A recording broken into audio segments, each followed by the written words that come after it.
آگے دیکھیے خارن کہہ رہے ہیں امام بچپن ہی سے رنج و مصائب کے ساتھ غمزدہ خاندان میں پل بڑھ کر بڑے ہوئے۔ امام زین العابدین علیہ السلام کے خاندان جیسا کوئی ہی گھرانہ ملے گا جس نے ایسے مصائب و آلام و روحانی درد و عالم کو دیکھا ہو۔ امام حسین اور ان کے اصحاب کی شہادت کی جاں گزار یاد معصوم بچوں اور اہل بیت رسول خدا کے عشقوں نے امام سجاد کے خاندان کے تمام افراد کو ماتم اور دائمی رنج و غم میں مبتلا کر رکھا تھا۔ امام جعفر صادق علیہ السلام نے ایسے گھرانے میں آنکھیں کھولی اور جیسے جیسے بڑے ہوتے گئے اپنے زمانے کے سیاسی اور اجتماعی حالات سے آشنا ہوتے گئے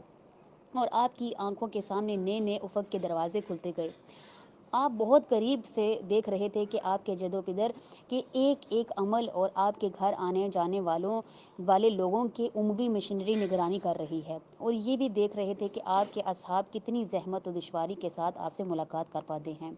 دوسری طرف دادا اور پدر بزرگوار کے پاس تشنگان علوم کے اگرچہ محدود تعداد میں آنے جانے سے مختلف علوم اسلامی اور علمی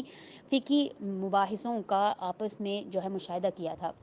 اصول امامت کو مستحکم بنانے، احکام کو بیان کرنے، اسلام کی اصلی تہذیب کی نشر و اشاعت اور اہل بیت کی روش پر قرآن کی تفسیر کی راہ میں اپنے والد کی کوششوں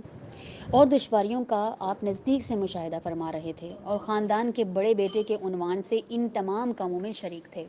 اگر دیکھیں امام کا اخلاقی اور ان کی سیرت، یعنی ان کا اخلاق کیسا تھا، ان کی سیرت کیسی تھی، اس کے حوالے سے یہاں پر بات کریں گے۔ یعنی جب امام جعفر صادق علیہ السلام نے اس وقت میں آنکھ کھولی جب آپ کو پتہ ہے کہ یہ حادثہ کربلا کا رونما ہوا تھا امام زین العابدین علیہ السلام کے دور میں، اور پھر امام باقر علیہ السلام بھی اس دور میں تھے، اور پھر ان کا بیٹا آگے سے امام جعفر صادق علیہ السلام نے یہ ساری چیزوں کو دیکھا کہ کس طرح جو